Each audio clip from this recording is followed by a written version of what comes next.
पहली बात तो हर किसान के लिए आरक्षित किया गया है पौधा, सामान्य है, और ओबीसी के लिए आरक्षित फिक्स है। अभी इतने पौधे इस जिले के अंदर, इतने पौधे किसानों को मिलेंगे। SC ST के जो भाई हैं उनके लिए भी रिजर्व किया गया है, ताकि उनको भी समान अधिकार मिले समाज के अंदर, वो भी समान रूप से खेती कर सके। कॉस्ट की आप बात करें तो अगर आप सरकारी सब्सिडी के अंदर किसी भी योजना में, या पर्टिकुलर मैं एक राजस्थान की योजना में अगर आपको बताऊं, तो कोई भी किसान को एक पौधा लेने के लिए अपनी हिस्सा राशि किसान को 900 या 1000 रुपये के बीच में देनी पड़ती है। अलग अलग वेराइटी के प्राइसेज है। 900 रुपये से नीचे किसी को नहीं है, और 1100 रुपये से ऊपर किसी के नहीं है। क्यों? कि सरकार ने एक प्राइस फिक्स कर रखा है, पौधे की कीमत 4000 रुपये, 4500 रुपये, 4200 रुपये ये होगी, और उसमें से इतने % सब्सिडी मिलेगी। उसके बाद में जो पैसा बच गया उसको फार्मर शेयर बोलते हैं। कोई भी किसान अगर बाग लगाए उसको सिर्फ फार्मर शेयर ही देना है। वो फार्मर शेयर दे के किसी भी कंपनी से पौधा ले सकता है जो सरकार के पास लिस्टेड है। तो बेसिक सा क्वेश्चन बता दिए कि हनुमानगढ़ में कैसे सेटअप शुरू कर सकता है कोई भी आम इंसान?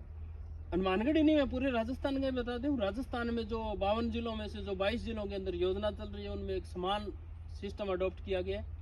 योजना की पहली लाइन है पौधे लेने के लिए पहले आओ पहले पाओ।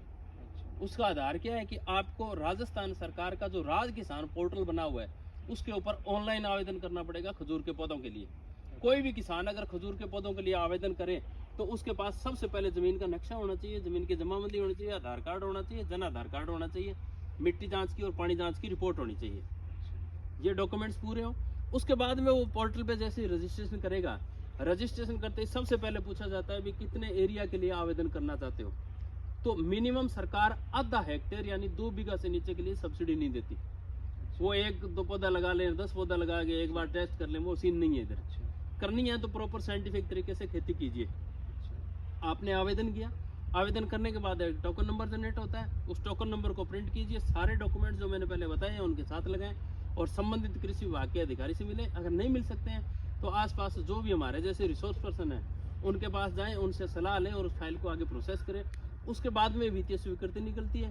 वित्तीय स्वीकृति के बाद पौधे देने का टाइम डिसाइड होता है। फिर आपको फार्मर शेयर बता दिया जाता है, इतने रुपये जमा करवाने हैं। तो संबंधित किसान जिससे भी ले रहे हो उसको भी पैसा जमा करवा सकते हो, अगर किसी कंपनी से लेना है तो उसको भी जमा करवा सकते हो, आप विभाग को भी डायरेक्ट पैसा जमा करवा सकते हो। तीनों ऑप्शन आपके सामने रखे हुए हैं। सारा ट्रांजैक्शन ऑनलाइन होगा, ऑफलाइन कोई कहानी नहीं है। आप कहीं फिल्म सुनाने आओ जी मैंने तो नगद रुपए दिए थे, नगद योजना के अंदर कोई प्रावधान ही नहीं है। पैसा खाते से खाते में ट्रांसफर करना पड़ेगा और उसका स्टेटमेंट अकाउंट प्रिंट करके साथ लगाना पड़ेगा। तो ये सिंपल मैकेनिज्म है, बहुत ही क्लियर और ट्रांसपेरेंट, कोई विवाद की स्थिति नहीं है। इसमें प्रॉफिट कितना